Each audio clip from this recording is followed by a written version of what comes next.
Graça e paz. Eu me chamo Ricardo e sirvo no reino como apóstolo. Estou aqui para aplicar mais uma aula de teologia com a matéria Administração Eclesiástica pelo IBV. IBV quer dizer Instituto Bíblico Vida, que é um órgão da GEAB. GEAB quer dizer Jesus é a esperança da África e do Brasil. É a nossa junta de missões. Através da nossa junta de missões, nós desenvolvemos uma missão teológica, tanto em Moçambique como no Brasil. Através dessa missão teológica, nós temos o objetivo de alcançar as nações. Por isso, por favor, orem por essa grande missão teológica.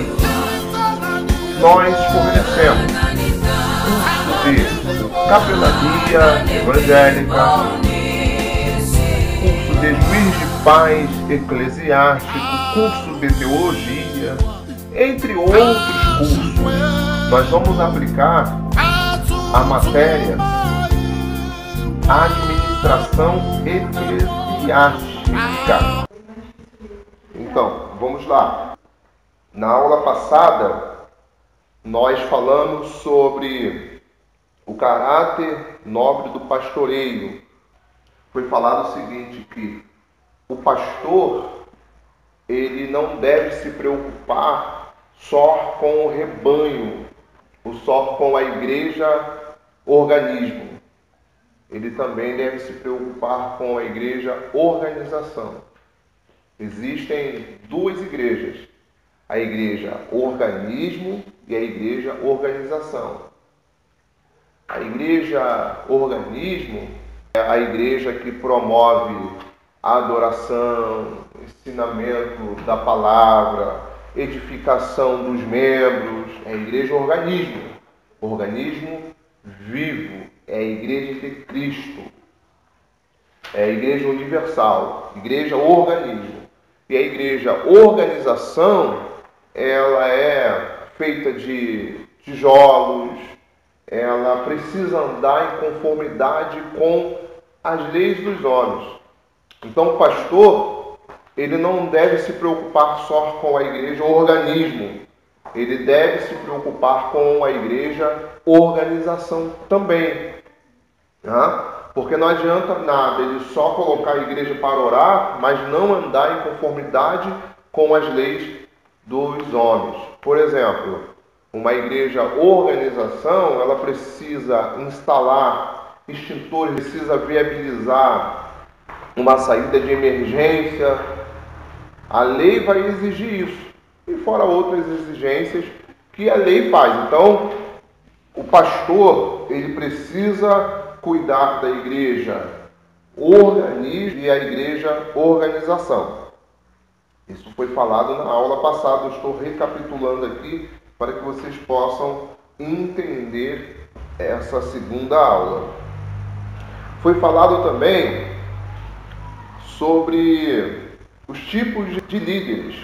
O líder informal, normalmente, é aquele que é um artista, um jogador de futebol. São pessoas que são seguidas. Então, sem que essa pessoa saiba, ela acaba se tornando um líder informal. Elas são copiadas, a forma de falar, a forma de se vestir. Por exemplo, eu posso citar aqui alguns líderes informais. Maradona, Pelé. Então, esses líderes informais, ninguém levantou eles como líderes. Eles são seguidos por aquilo que eles são. Eu até citei aqui um exemplo do presidente Jair Bolsonaro, que as pessoas votaram nele por causa do jeito que ele fala, por causa das ideias dele. Se ele deixar de falar do jeito que ele fala, ele vai perder adeptos. Deu para compreender? Hoje ele é um líder formal, Mas antes de ele ser um líder informal, ele foi um líder informal. Ele começou a ser seguido e copiado pelas pessoas devido ao jeito que ele fala, pelo que ele é de fato. Então, no dia que ele perder a essência, automaticamente as pessoas deixarão de segui-lo. Então, todos nós, de uma certa forma, somos líderes. Ok? Todos nós, de uma certa forma, lideramos alguma área de nossas vidas. Nós vamos ver isso aqui um pouco mais para frente, que eu pretendo massificar isso. Então, o líder formal é aquele que é levantado por uma organização para liderar um grupo de pessoas. Então, esse líder é o líder formal, porque ele foi levantado para liderar um grupo de pessoas, para fazer com que esse grupo alcance determinadas metas. Pegaram essa questão aí? A diferença de líder informal e líder formal. E também foi falado sobre a junção de eficiência e eficácia. Para que um líder, seja ele informal ou formal, possa ter sucesso, ele precisa ter eficiência e eficácia.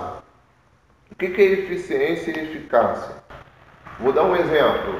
Digamos que um pastor, ele entenda que seja necessário comprar uma Kombi. Muito bem. Então ele vai fazer com que os seus liderados se movam, se organizem para comprar a Kombi. Mas o pastor, ele precisa pensar no motorista da Kombi, ele precisa pensar na manutenção da Kombi, se vai conseguir pagar todas as prestações da Kombi, precisa pensar na garagem para guardar a Kombi, precisa pensar no seguro. Ou seja, eficiência é quando se consegue comprar a Kombi, eficácia é quando ele consegue sustentar esse projeto. Eu dei até o exemplo aqui de nadar e morrer na praia. Todo líder, sendo ele formal ou informal, ele precisa fazer a junção. Deus ele colocou algo em nossas mãos para que nós possamos administrar, tá? Então todos nós somos um líder e precisamos liderar alguma área de nossas vidas. Então eu amo essa matéria porque nós dependemos de administração em todas as áreas de nossas vidas. Não tem como andar sem administrar. Não tem como viver sem administrar. Administração quer dizer organização. Então não tem como você ter sucesso em todas as áreas de sua vida se você não for uma pessoa organizada. Tá bom? Nós vamos entender um pouco mais a partir dessa segunda aula. Para darmos início a essa segunda aula de administração eclesiástica, por favor, abra aí as vossas Bíblias no livro de Levítico, capítulo 27, versículo 30. Também todas as dízimas do campo, da semente, do campo, do fruto das árvores são do Senhor. Santa são ao Senhor. Eu comentei aqui na aula passada que o ar que nós respiramos é Deus quem nos dá. A vida que nós chamamos de nossa, na realidade pertence a Deus. Não tem aquelas pessoas, eu sou dono da minha vida, eu faço dela o que eu bem entender. A vida é minha.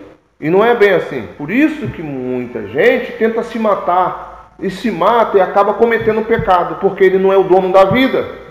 O único que tem o direito de tirar a vida é Deus. Então, quando a pessoa dá uma de Deus e tira a própria vida, acaba pecando. Porque a vida, na realidade, não pertence a nós, pertence a Deus. Por isso que algumas pessoas até reclamam assim: Deus tirou a vida do meu pai, da minha avó, como se ele pudesse ser julgado, vamos dizer assim, porque ele tirou a vida de alguém. Ele deu e ele tira a hora que ele quiser, porque a vida pertence a ele. E por que eu li aqui em relação ao dízimo? Porque, na realidade, tudo pertence a Deus. Até quando nós vamos entregar o dízimo, a expressão correta é essa, nós entregamos o dízimo, nós não damos o dízimo, ou devolvemos.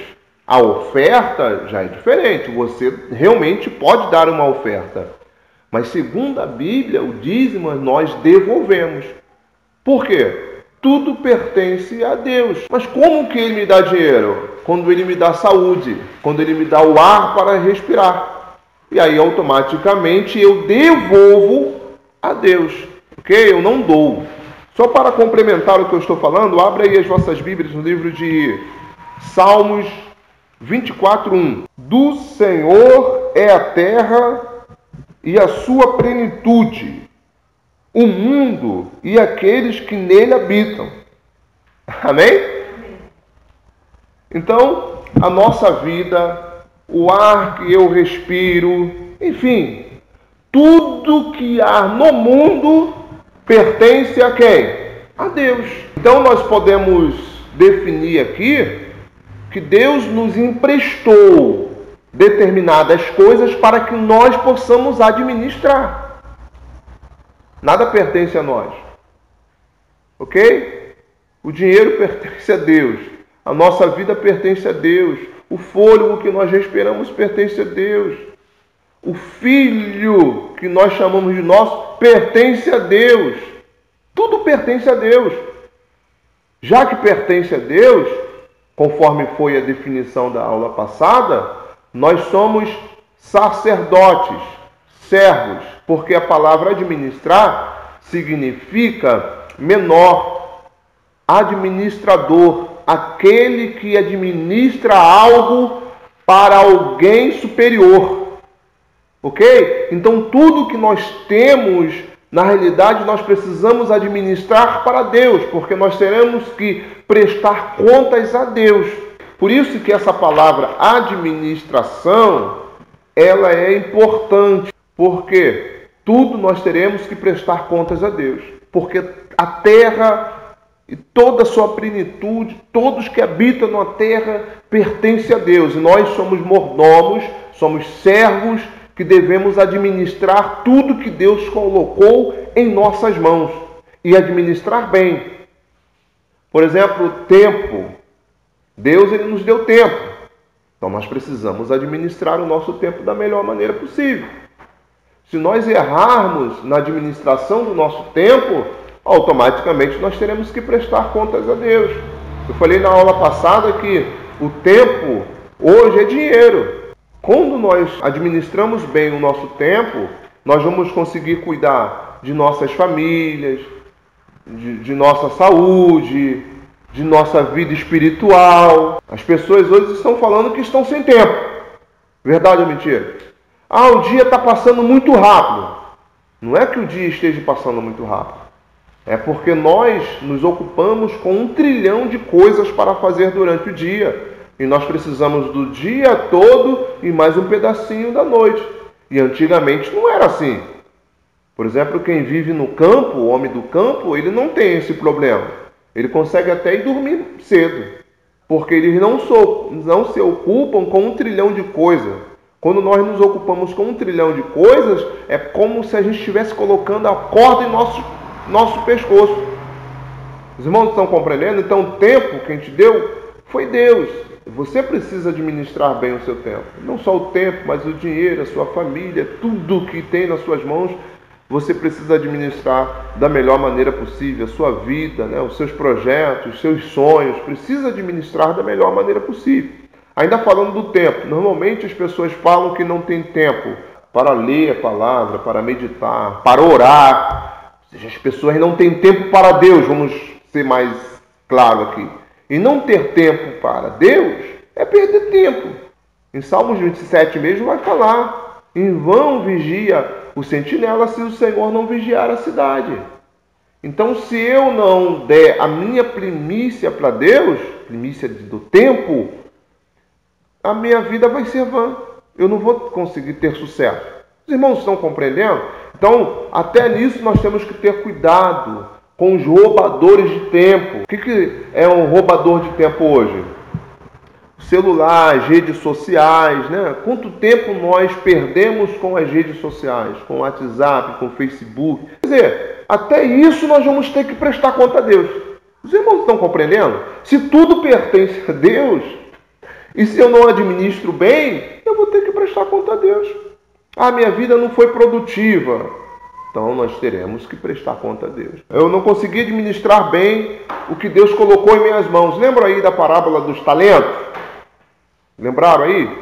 Então, aquele que recebera 2, conseguiu ganhar mais 2. E assim sucessivamente. O que receber 1 talento, enterrou o talento. Então, o que Deus colocou em minhas mãos, eu não posso enterrar. Porque se eu enterrar, automaticamente eu vou ser cobrado por Deus. Amém? Então, preste bastante atenção nessa questão. Administração.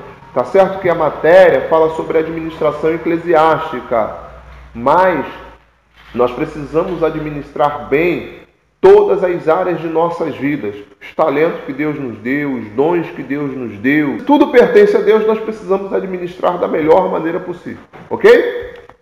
Vamos à liderança eclesiástica. O que é liderança eclesiástica? Estou na página 124. Liderança já foi feita a definição. Eclesiástica quer dizer todo indivíduo que pertence ao clero ou ao ministério, ao corpo eclesiástico.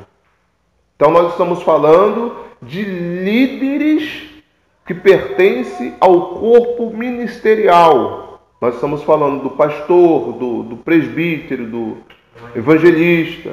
Então, liderança eclesiástica. Porém, nós vamos ler algo aqui muito importante, que não vai falar exatamente do corpo eclesiástico, da forma que nós imaginamos ou aprendemos. Antes de ler, deixa eu acrescentar algo muito importante aqui. Um líder, aqui na página 122, no finalzinho aí, acima do título, o que significa eficiência, fala assim: o papel do líder, portanto, é fazer com que a sua equipe use essa estratégia de modo eficiente e eficaz para concretizar a realização dos propósitos. Isso significa que toda liderança formal trabalha com um objetivo que precisa ser claro, mensuráveis e possíveis de ser alcançados, certo? Nós vamos ler aqui sobre algo que Deus, como líder maior, quem é o cabeça da igreja? É Deus. Então, Deus, como cabeça, Ele deixou bem claro o objetivo da igreja. Vamos ver essa questão aí no livro. Página 124. O nosso escopo nessa primeira parte abrange a liderança eclesiástica, ou seja, a condução de grupos específicos no âmbito da igreja, que reúne pessoas com as mesmas convergências, ou com as mesmas ideias, com algo em comum, e ação em busca dos mesmos propósitos. No meu entendimento, a melhor passagem bíblica, ainda que trate dos dons ministeriais, para definir conceituadamente como atua essa liderança e qual o seu objetivo, encontra-se em Efésios capítulo 4, versículo 11. Vamos abrir aí em Efésios capítulo 4, versículo 11 adiante. Aqui em Efésios capítulo 4, versículo 11 ao versículo 16, vai falar sobre os dons ministeriais. Esses dons ministeriais, eles são diferentes. Nós já falamos algumas vezes aqui que esses dons ministeriais não são os homens quem dão esses dons. Aqui vai falar do apóstolo, do profeta, do pastor, do evangelista, do mestre. Esses dons ministeriais não são os homens que ordenam. Quem dá esses dons é o próprio Deus, para a edificação do corpo da igreja. Quer ver um exemplo? Abra as vossas Bíblias aí, no livro de Atos, no seu capítulo 13. Então, em Atos, capítulo 13, o versículo 1, está dizendo o seguinte, que na igreja de Antioquia havia profetas e mestres. Esses profetas da igreja primitiva, eles são diferentes dos profetas do Antigo Testamento. Esses profetas da igreja primitiva, do Novo Testamento, eles deveriam profetizar a palavra de Deus. São pessoas que tinham o dom de profecia. E hoje, nós temos profetas? Deveríamos ter. Deveríamos aceitar. Porque se na igreja primitiva tinha profetas, claro, evidente, eu quero ressaltar aqui, diferente dos profetas do Antigo Testamento, porque se tratava de pessoas que tinham dom de profetizar. Hoje também, para a edificação do corpo da igreja, deveríamos ter profetas.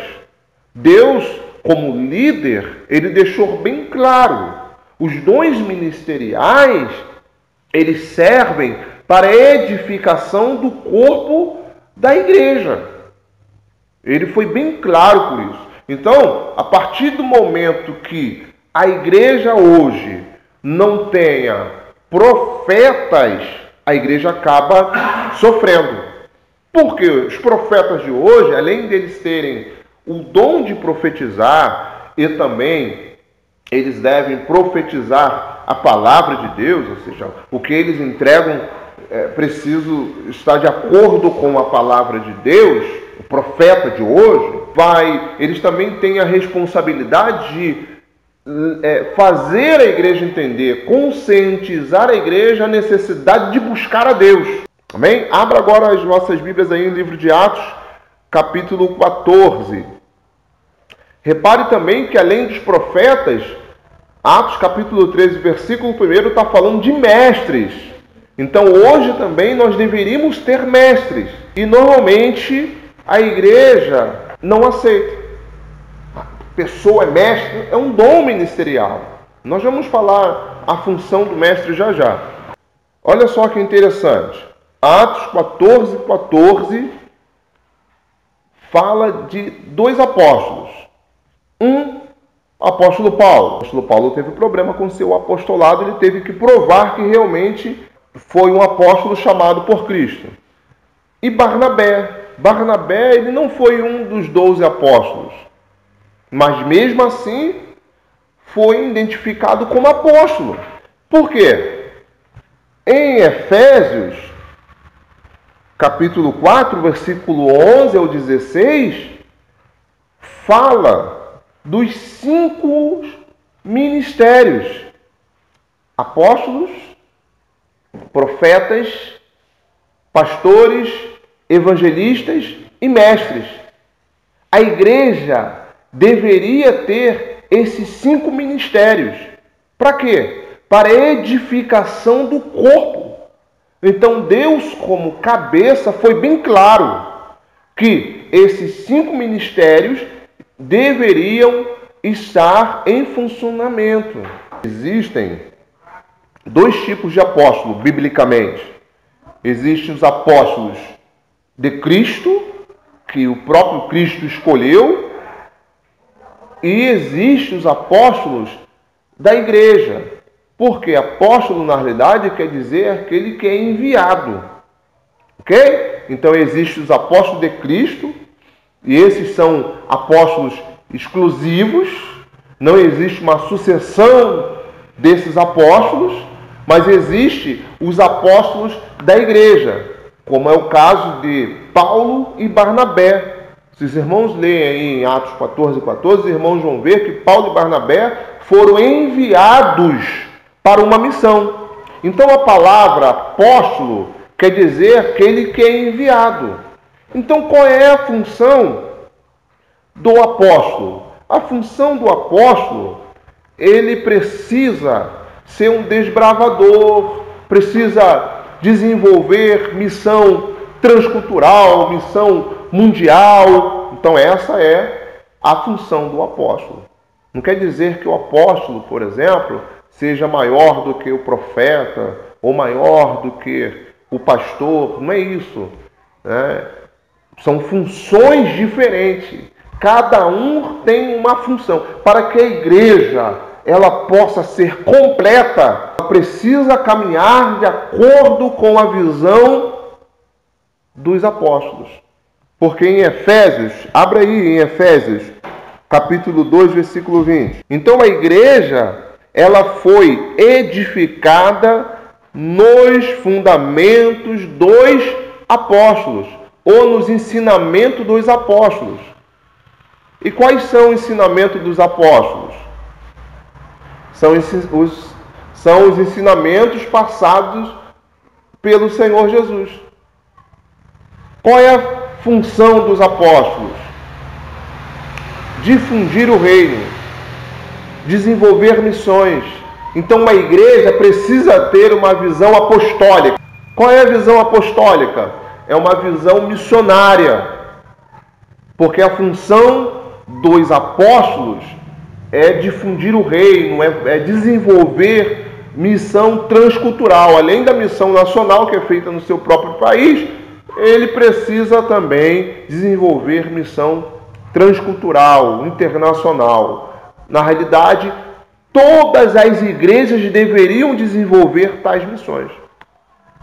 Mas ficou bem claro que o apóstolo, ele não é separado pelo homem. Não é o homem quem separa o outro como apóstolo. É um dom dado por Deus. Por isso que é chamado de dons ministeriais. O mesmo eu posso falar de profetas. Os profetas não são escolhidos pelo homem. Eles são escolhidos por Deus. É Deus quem dá o dom de profeta para a pessoa. Ou o dom de profetizar. O mesmo eu posso falar de pastor. Porque antigamente quem ficava na frente da igreja eram os presbíteros, os anciões, os bispos, que eram conhecidos como supervisores, não pastor. Ah, é errado ter pastor hoje na frente da igreja? Claro que não. Não é errado ter pastor hoje na frente da igreja. Mas, biblicamente, quem ficava na responsabilidade do rebanho, da igreja, eram os presbíteros, os anciões e os bispos. Então, hoje pode ter pastor sem que a igreja escolha, sem que o homem escolha esse pastor? Sim, pode. O que esses pastores fazem? Esses pastores cuidam de vidas, cuidam das ovelhas. A gente já falou aqui algumas vezes. Muitas das vezes ninguém está vendo, mas ele está cuidando de outras vidas. Ele está cuidando das ovelhas, aconselhando, orientando, visitando. A igreja precisa de pastores. Imagina se tudo ficasse concentrado só no pastor presidente, vamos colocar assim. Imagine se o membro ficar esperando a nomeação para fazer a obra de Deus. Se a pessoa tem um dom de desenvolver missão e ela quer viajar para outro país para apregoar a palavra, que ela vá. Já pensou se essa pessoa ficar esperando ser reconhecida como um apóstolo, como um missionário para levar a palavra de Deus? Se a pessoa tem dom de profetizar, dom de visão, revelação, que ela exerce o chamado dela como profeta, ou profetiza. Se a pessoa tem um chamado de pastorear, que a pessoa pastoreie, sem que seja preciso ser reconhecido pelo homem, que ele seja um pastor. Deu para os irmãos compreender? A mesma coisa a questão do evangelista. Deus chamou alguns como evangelista. Então, se chamou alguns como evangelista, o que ele precisa fazer? Evangelizar. Exercer. Imagina se ele ficasse esperando o pastor reconhecer ele como evangelista. A igreja iria parar. Então, nós precisamos exercer os dons. O mesmo é a questão do mestre. Qual é a função do mestre? Ensinar. Além de ensinar, ele precisa montar as estratégias para ganhar almas. Porque a finalidade da igreja é ganhar almas. Então, essa é a função. Então, esses 5 dons ministeriais foram dados por Deus para que a igreja possa ser edificada, para que a igreja possa crescer, avançar. Então, se os irmãos têm um desses 5 dons, exerça, dê lugar ao Espírito Santo e faça a obra de Deus. Deus, como cabeça, ele deixou bem claro, e eu gostaria de ressaltar aqui, quando se fala de liderança eclesiástica, é diferente do que nós pensamos. Nós achamos que só quem pode ser pastor, apóstolo, evangelista, ou profeta, mestre, são aqueles que foram chamados pelo pastor presidente para exercer o cargo. E não, quem te chamou foi Deus para a edificação do corpo da igreja. Amém? Então, quando nós não temos esse entendimento que os dons ministeriais, eles são dados por Deus para todos os membros, a igreja fica travada. Porque tem muitas ovelhas precisando ser pastoreadas. E se os membros entenderem que só quem pode pastorear essas ovelhas é o pastor presidente, automaticamente o membro não vai fazer nada e a ovelha vai sofrer. Tem muitas almas lá fora precisando ser evangelizadas. E se os membros da igreja entender que só quem pode evangelizar é o evangelista, quem é que vai evangelizar? E se não tiver evangelista na igreja? Está dando para os irmãos compreender? Então, o nosso líder, o nosso cabeça, Deus, deu dons ministeriais para que nós possamos fazer uso desses dons para a edificação do corpo da igreja. O nosso líder foi bem claro, assim como todos os líderes devem ser claros. Nós estamos falando de liderança eclesiástica. Deus levantou alguns líderes para que esses possam desempenhar alguns papéis dentro da igreja. E eles precisam desempenhar bem. Dando continuidade na leitura aqui no livro 124. Este é não só o padrão universal de liderança que Deus estabeleceu para a sua igreja, é também a descrição dos propósitos definidos e mensuráveis que ele propôs para serem alcançados. Ou seja, além de ser um padrão, além de termos essa necessidade de termos todos os dons ministeriais na igreja, é também descrição dos propósitos definidos e mensuráveis que ele propôs para serem alcançados. Ou seja, cada líder que ele separou, os apóstolos, os profetas, os pastores, os evangelistas, os mestres, têm um papel para desempenhar no corpo. E, por assim dizer, o plano de voo que o piloto da aeronave tem em mãos para chegar ao destino. Eu comentei algo muito interessante na aula passada sobre viajar de ônibus sem saber o destino. Fica difícil, né? Eu não entraria em um ônibus sem saber o destino daquele ônibus, a não ser se eu estivesse perdido, né? A não ser se a gente estiver perdido. Aí a gente entra e pergunta ao motorista para onde esse ônibus vai. Se o motorista estiver perdido, aí... né? Mas o nosso Deus não está perdido. Assim como nós, como líderes, não devemos estar perdidos, o nosso Deus não está perdido. Por isso que ele separou líderes para liderar a sua igreja nos diversos setores. Então, ele como piloto, ele definiu bem o que cada líder deve fazer. Ok? Os dons ministeriais são, portanto, a constituição do legítimo exercício da liderança eclesiástica para conduzir o corpo de Cristo aos verdadeiros propósitos para os quais ele veio à existência. Qualquer outra liderança em outros departamentos da igreja deve seguir o mesmo padrão. Quais são? Todavia, esses são os propósitos. Vamos ver aí os propósitos. Vamos ver quais são os papéis dos líderes eclesiásticos. O capítulo 4, versículo 12 de Efésios. Treinamento. Diz assim: querendo o aperfeiçoamento dos santos para a obra do ministério, para edificação do corpo de Cristo. Deus estabeleceu líderes com dons ministeriais para treinar os santos.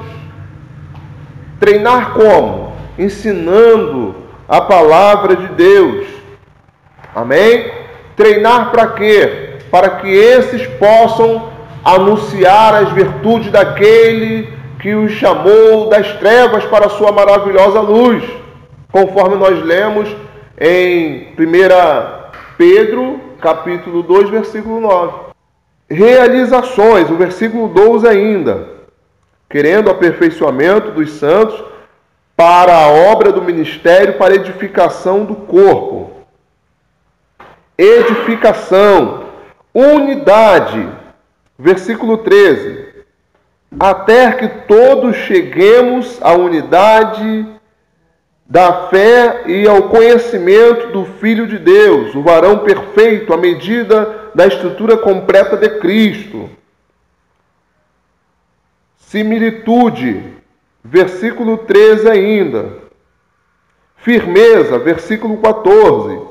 Para que não sejamos mais meninos inconstantes, levados em roda por todo o vento de doutrina, pelo engano dos homens que, com astúcia, enganam fraudulosamente.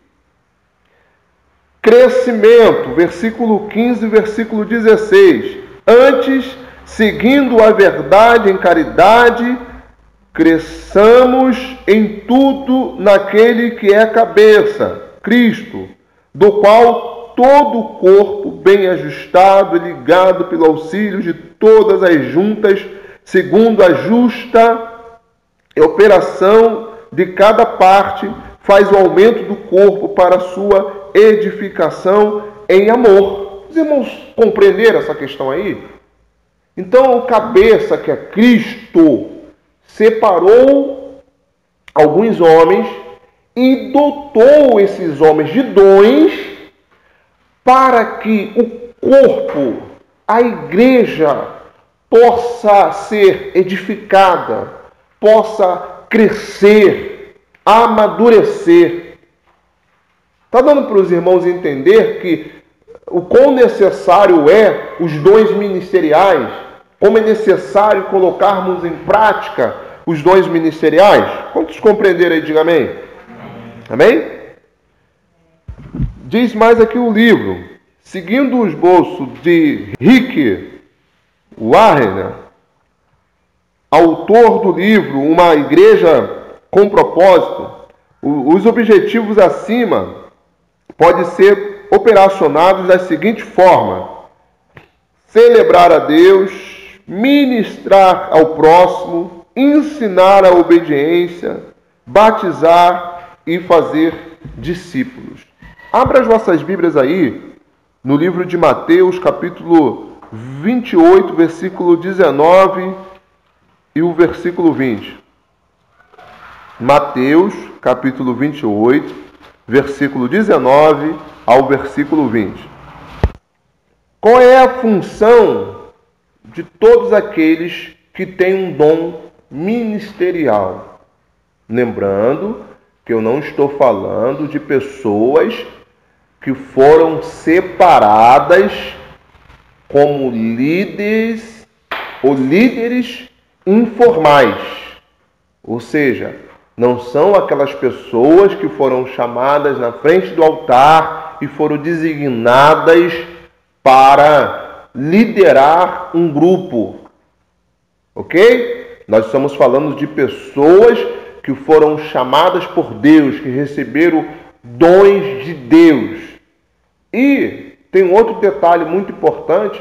Aquele que recebeu um dom de apostolado não quer dizer que ele não possa atuar como um pastor, como um profeta, como um mestre ou como um evangelista.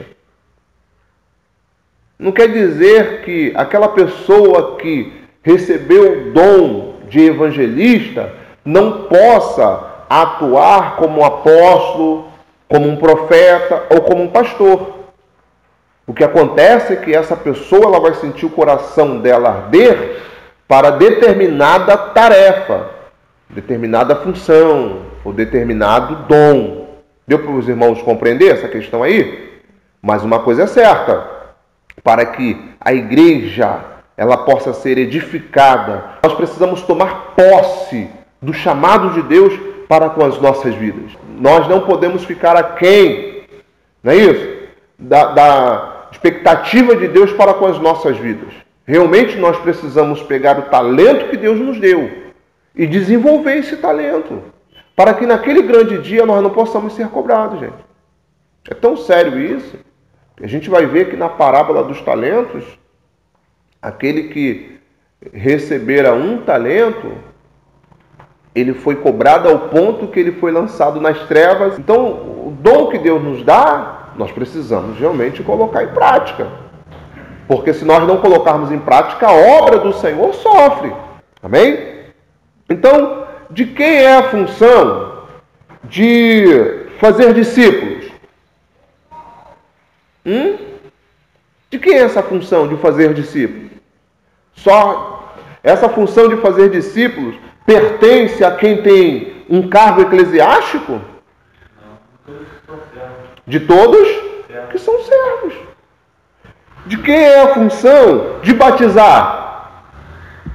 Pertence só ao pastor? Não. Quando Jesus deu essa ordem, ele deu essa ordem para todos os discípulos. Por isso que o capelão, ele pode fazer batismo, por mais que ele não seja pastor. Vamos exemplificar aqui com o evangelismo no hospital. Você está lá no hospital evangelizando como membro de uma igreja, certo? Aí uma pessoa manifesta o desejo de se batizar. O que você vai fazer? Não, eu vou chamar o pastor. Olha a responsabilidade. Será que vai dar tempo? Deu para os irmãos compreender? Então é a nossa função. Não quer dizer que você vai sair tomando a frente de tudo, de todos. Você tem que andar de acordo com os dogmas da sua igreja. Mas, biblicamente, todos podem batizar. A função de ensinar a obedecer todas as coisas é de quem? De todos os servos. Ok? É claro e evidente que quando você discipula, você também vai ensinar a pessoa a guardar todas as coisas conforme Jesus ensinou aqui. E outra coisa, os discípulos não são nossos. Os discípulos são de Cristo. Tem muitos líderes por aí fazendo discípulos para si. O discípulo deve imitar o seu mestre. Será que nós temos realmente um padrão impecável ao ponto que as pessoas podem nos imitar? Então nós temos que ensinar que as pessoas precisam imitar a Cristo, não a nós, porque não são nossos discípulos. Amém? Os métodos da liderança eclesiástica.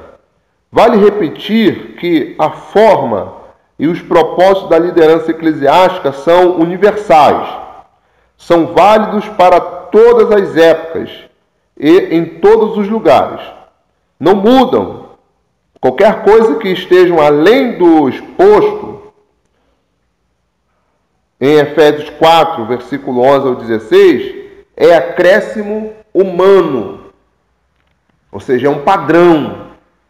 E esse padrão ele precisa ser seguido. O que isso quer dizer? Repito, toda igreja precisa ter os 5 dons em funcionamento.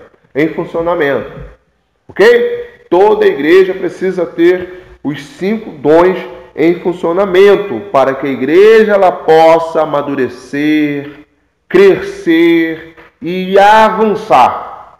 É um padrão. Agora temos de ouvir que os métodos para que esses objetivos sejam alcançados diferem no tempo de lugar para outro lugar em razão do desenvolvimento humano. Ao lidar com métodos, temos de ter em mente alguns princípios. Métodos são humanos e não se constituem em modelos universais. Uma coisa muito interessante que nós temos que ter cuidado em relação com o método. Bem, a igreja precisa crescer, a igreja precisa ser edificada e cada organização desenvolve um método para que a igreja possa ser edificada. Tem organização, por exemplo, que desenvolve método de trabalho em células, e aí para que todos possam ser edificados. Mas nós precisamos entender que os métodos nunca podem estarem acima da pessoa do Espírito Santo. A igreja precisa crescer, porém nós precisamos entender que quem dá o crescimento à igreja ainda é a pessoa do Espírito Santo. Porque a Bíblia vai falar que quem acrescentava, quem havia de ser salvo, era a pessoa do Espírito Santo. Nós estamos vendo aí muitas igrejas adotando determinados métodos que acabam não estando de acordo com os princípios bíblicos. Por exemplo, tem igreja que está pintando as paredes de preto, apaga as luzes e bota lá as luzes piscando, clubber, né, numa discoteca, e isso acaba trazendo determinadas confusões.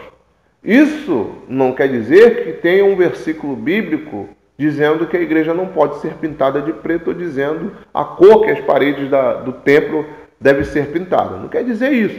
Mas a Bíblia fala que então todas as coisas me são lícitas, mas nem todas me convêm. Então nós temos que mensurar essa questão. Será que a igreja vai ser confundida com uma casa de festa? Será que o jovem, por exemplo, ele vai saber diferenciar? Está dando para os irmãos compreender? Então nós temos que ter cuidado com essa questão. Os métodos, é necessário desenvolvermos os métodos, mas os métodos não podem ferir os princípios bíblicos. O 2, os fins não justificam os meios. Olha, os fins não justificam os meios. Ah, é para ganhar alma. Então, já que é para ganhar alma, então vale tudo. Eles fazem música para quem? Para eles.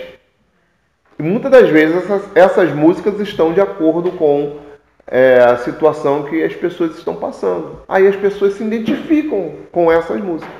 O mesmo acontece nos louvores. Na realidade não são louvores, são músicas. Por exemplo, aquela música que fala assim: vai lá e pega quem falou da minha vida, avisa que eu estou de pé. Isso é porque alguém falou mal dela e por isso ela fez essa música. Muita gente que às vezes escuta, eu falo isso porque eu escutava muito essa música. Eu tinha o CD lá. E às vezes... Isso é para você, tipo, jogando direto. Isso aí. A igreja não é para isso. Exatamente. As pessoas já louvam isso, que não é um louvor, é uma música, pensando no irmão, olhando para o irmão. Ah, eu fiz essa música porque eu tenho uma finalidade de ganhar almas. Os fins não justificam os meios. Então não é porque eu tenho uma finalidade de ganhar almas que eu vou usar qualquer método. Métodos não podem constituir-se em paradigmas permanentes. Métodos não podem sobrepor-se aos princípios. Métodos não podem ser alcançados a condições de verdade absoluta.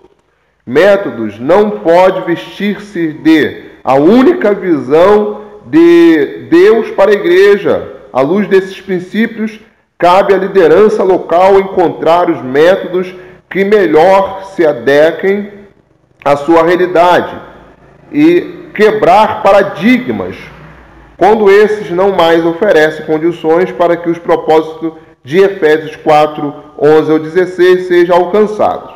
Entenda-se por quebra de paradigmas a capacidade de pôr de lado métodos que não mais funcionam, arcaicos, desatualizados, em busca de outros que são próprios para o momento e aquela circunstância. Hoje nós vemos muitas igrejas desenvolvendo muitos métodos para ganhar almas. E nós temos que ter cuidado, porque os métodos nunca podem estarem acima da pessoa do Espírito Santo. Repito, o Espírito Santo continua sendo o agente da salvação. É Ele quem acrescenta quem há de ser salvo na igreja. Amém? Qualidades do exercício da liderança eclesiástica. Vamos ver quais são as qualidades que toda liderança eclesiástica precisa ter. Todos temos, como já afirmamos acima, alguma capacidade de liderança e exercemos algum tipo de influência. Mas nem todos têm perfil para o exercício da liderança formal. Eu gostaria de comentar algo muito importante aqui, sobre a questão do perfil para o exercício da liderança formal. Qual é o perfil que nós precisamos para o exercício da liderança formal? O perfil de Cristo. Por que eu estou falando isso? Alguém aqui pode falar assim: eu não tenho perfil para exercer uma liderança formal. Alguém pode falar isso. E é uma verdade. Porém, o perfil que nós precisamos é o perfil de Cristo. Isso quer dizer que nós temos que ser imitadores de Cristo. E não são só os líderes que precisam imitar a Cristo. Na realidade, todos os membros precisam imitar a Cristo. Por que eu estou falando isso? Alguém pode destacar o seguinte: não, um pastor, né, tem que ter o caráter de Cristo, tem que ser idôneo, tem que ser marido de uma só mulher. É só o pastor? Ou todos os membros do corpo de Cristo precisam ter, de fato, o perfil de Cristo, imitar a Cristo? Deu para os irmãos entender essa questão aí? Então vamos ver as qualidades do exercício da liderança eclesiástica.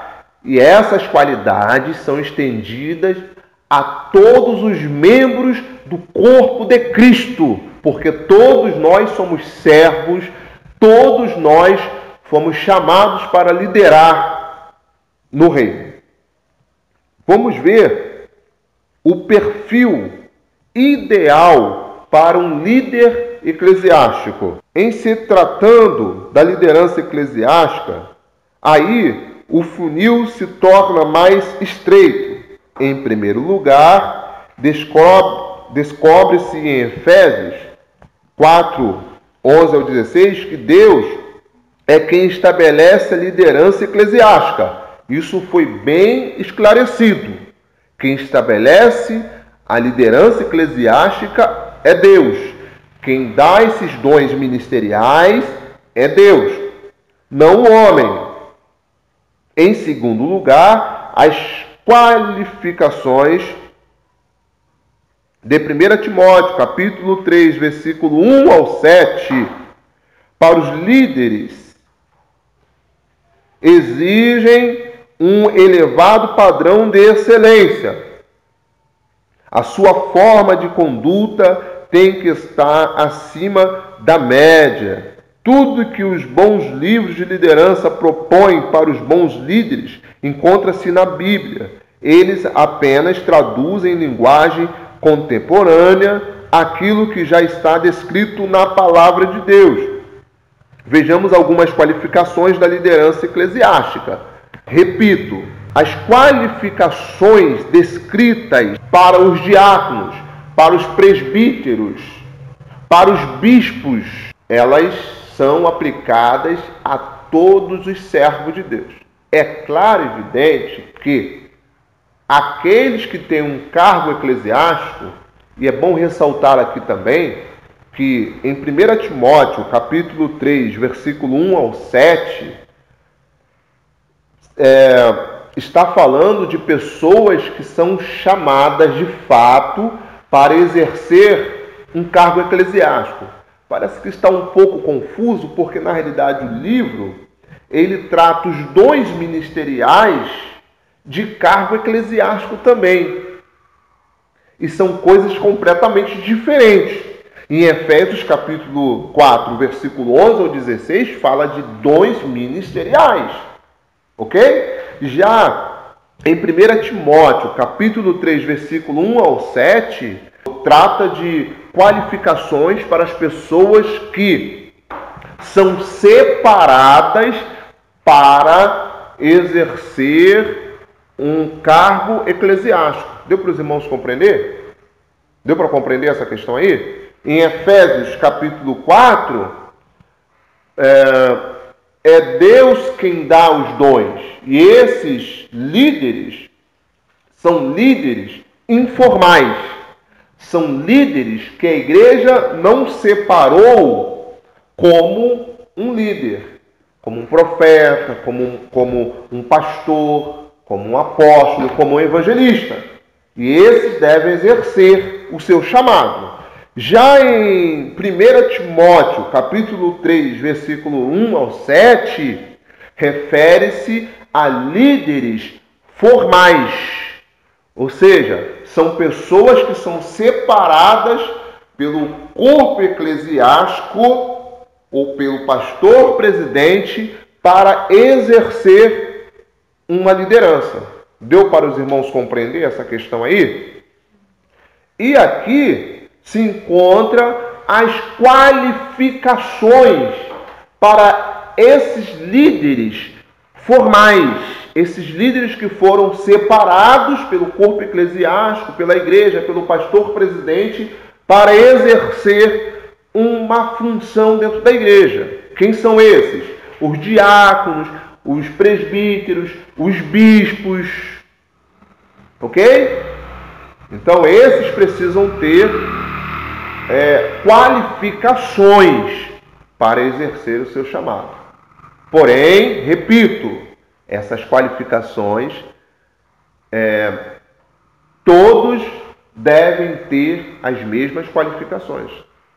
Ok? Nós vamos ver quais são as qualificações agora de um líder eclesiástico. Vamos ver aí. Vejamos algumas qualificações da liderança eclesiástica. 1. Convicção. É preciso acreditar naquilo que prega.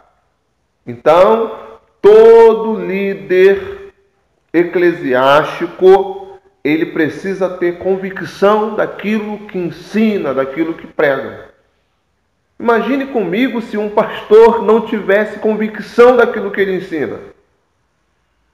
Será que existem pastores assim? Sim ou não? Existe. Quantos pastores estão tirando a própria vida porque acham que vai ser melhor? Bom, eu posso estar sendo ignorante, mas no meu ver, se um pastor tira a própria vida, É porque ele não acredita no que prega. Ele passou a vida toda pregando sobre algo sem acreditar. Talvez usou o pastoreio como uma profissão. Amém? Então, o líder eclesiástico, ele precisa ter convicção naquilo que prega. Caráter. Diferença entre temperamento e caráter e reputação. Temperamento faz parte da personalidade. Se a pessoa tem um pavio curto, depois que ela recebe a Cristo, ela vai continuar tendo um pavio curto. Não vai mudar. O que acontece é que ela vai aprender a controlar o pavio. Deu para compreender? Isso aí. Vai pedir ajuda ao Espírito Santo. O Espírito Santo me ajuda. Caráter é uma coisa. Temperamento, personalidade é outra completamente diferente. Quando a pessoa é mau caráter, ela mente, ela adultera e assim por diante. Essa pessoa precisa mudar. Essa pessoa precisa ter o caráter polido pela pessoa do Espírito Santo. Então, esse líder, ele não pode ser um mau caráter. Ok? Existe líder mau caráter? Sim, existe. É porque ele não passou pelo crivo das Escrituras. Alguém fez dele um líder. Ou ele se fez líder sem antes passar pelo crivo das Escrituras. 3. Poder de agregação. Em sentido figurado, o líder é um vendedor de ideias. Eu falei na aula passada que um líder, ele não lidera pessoas. Ele lidera o seu dom. Nós não fomos chamados para liderarmos homens. Nós fomos chamados para liderar o nosso dom. E esse líder, ele precisa vender os projetos, os propósitos, as suas ideias. Vender significa conscientizar, convencer. Não é isso que um vendedor faz? Quando você vai comprar alguma coisa, ele vai te convencer que aquele produto é bom. Talvez você não queira nem comprar, mas ele tem um poder de convencimento que ele consegue te convencer. Está dando para os irmãos compreender? Então, um bom líder, ele precisa vender as suas ideias para que todos os liderados possam, de fato, caminhar na mesma direção. 4. Poder de articulação. Uma ideia só terá funcionalidade se o grupo estiver articulado para esse fim. Então, um bom líder, ele vai fazer com que todo o grupo caminhe na mesma direção. É muito difícil isso. É muito difícil. Agora, é interessante esclarecer que o governo da igreja não é um governo democrático. É um governo teocrático. Democracia, todos podem falar o que acham, ou o que pensam. Já o governo teocrático, ele caminha de acordo com Deus.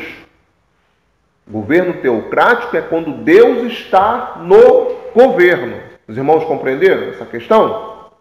Democracia, o poder emana do povo. Ok?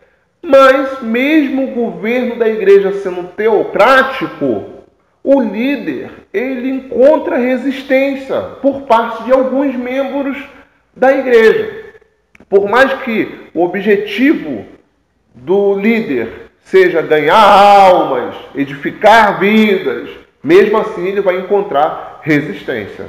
E ele precisa ter paciência com isso, porque ainda mais quando ele se encontra em um país que o governo é democrático. Aí que ele precisa ter paciência mesmo, porque as pessoas acabam sendo influenciadas de tal maneira que acabam confundindo isso. 5.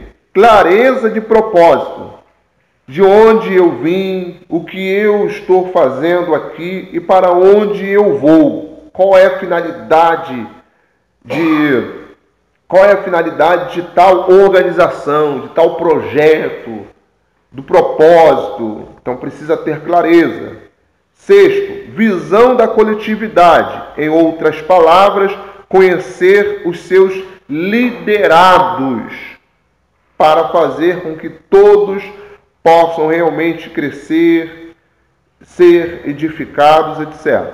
7. Capacidade de ser igual. O líder não está acima, ele é um com os demais. A única coisa que os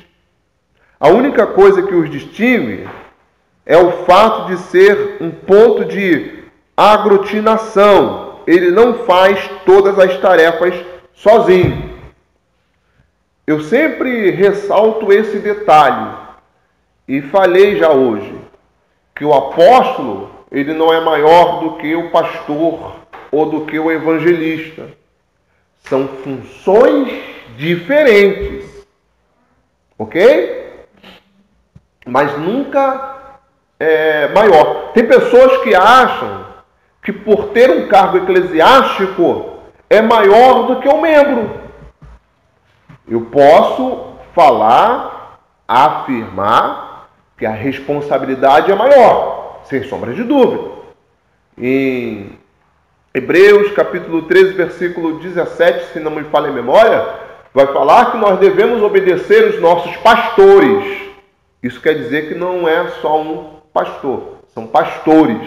Várias pessoas podem cuidar da sua vida, porque esses pastores devem dar conta da sua alma. Ok?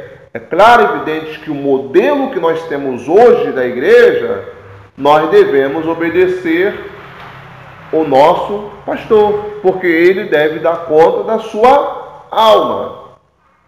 Mas não quer dizer que o pastor seja maior do que o membro.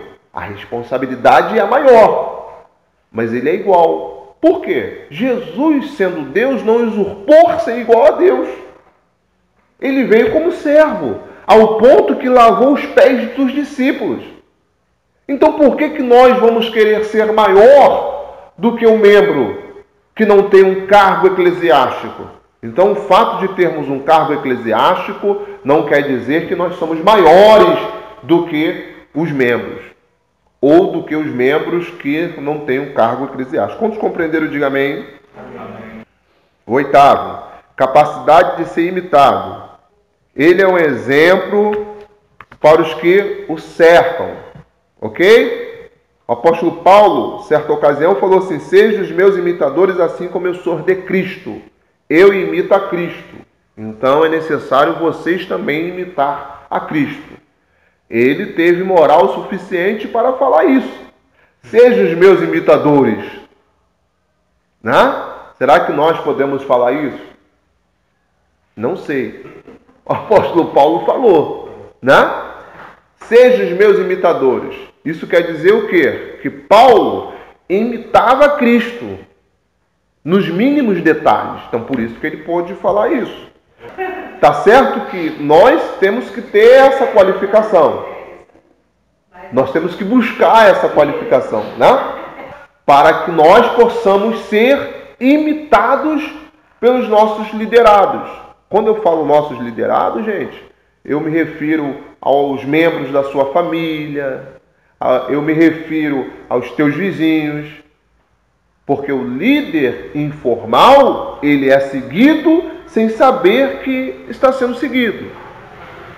Ou quando ele sabe, ele não sabe o porquê ele está sendo seguido. Mas todos nós somos seguidos por alguém. Sempre tem alguém te imitando. Sempre tem alguém que te admira. Então, por isso que nós... Os filhos... Isso aí. Então, por isso que nós não podemos falar que essas qualificações são apenas para as pessoas que são chamadas para exercer um cargo eclesiástico. 9. Capacidade estratégica. As estratégias são vitais para o exercício da liderança. Todo líder precisa ter uma estratégia. 10. Capacidade de ouvir. Quem pouco ouve, muito erra. Então não é porque é o pastor, ou o evangelista, o presbítero, o diácono, que ele não vai ouvir. Ele precisa ouvir os seus liderados. Isso se chama humildade também. Todos nós precisamos ser humildes. Porque todos nós erramos, todos nós falhamos. Quando nós paramos para ouvir, aí automaticamente nós vamos errar menos. Ok? 11. Capacidade de dialogar. O diálogo esclarece e unifica a linguagem. 12. Capacidade de decidir. Há tempo para todas as coisas, inclusive para decidir. Amém? Então todo líder, ele precisa tomar decisões em sua vida. Vamos ler 1 Timóteo, capítulo 3, versículo 1 ao 7. Vamos ver aí as qualificações de um líder. Diz assim: esta é uma palavra fiel. Se alguém deseja o episcopado, excelente obra deseja. Convém, pois, que o bispo seja irrepreensível, marido de uma mulher, vigilante, sóbrio, honesto, hospitaleiro, apto para ensinar, não dado ao vinho, não espancador, não cobiçoso, de torpe ganância, mas moderado, não contencioso, não avarento, que governe bem a sua própria casa, tendo seus filhos em sujeição com toda a modéstia. Porque se alguém não sabe governar a sua própria casa, terá cuidado da igreja de Deus? Não neófito, para que, ensoberbecendo-se, não caia na condenação do diabo. Convém também que tenha bom testemunho dos que estão de fora, para que não caia em afronta e no laço do diabo. Da mesma sorte, os diáconos, seja honesto, não de língua dobre, não dados a muito vinhos, não cobiçosos, de torpe ganância, guardando o ministério da fé numa consciência pura, e também estes sejam primeiros provados, depois sirvam, se forem irrepreensíveis. Perceberam essa leitura? Todas essas qualificações, elas são exigidas para as pessoas que são separadas para ocuparem um cargo eclesiástico. A palavra irrepreensível causa arrepio, porque todo bispo, todo pastor, todo diácono deveria ser irrepreensível. Eu acredito que essa palavra basta para definirmos aqui o padrão que a palavra exige que todo homem que ocupa um cargo eclesiástico deveria ter. Mas, repito, esse padrão, essas qualificações, elas não devem ser exigidas apenas daqueles que têm cargo eclesiástico. Todo servo de Deus deveriam ter essas qualificações. Tanto é que os diáconos, primeiro eles precisam ser provados para depois servir. Então, que nós possamos ficar com mais esse estudo, que nós possamos meditar. Na próxima aula, nós vamos falar sobre o seguinte: definição de administração modelos de governo eclesiástico, modelos de governo e padrão primitivo, recebimento de novos membros, conclusão. Eu gostaria de pedir para os irmãos se inscrever no canal. Não deixem de se inscrever. E ative o sininho também. Toda vez que eu postar um vídeo, os irmãos vão ser notificados. Tá bom? Não se esqueçam de se inscreverem no canal.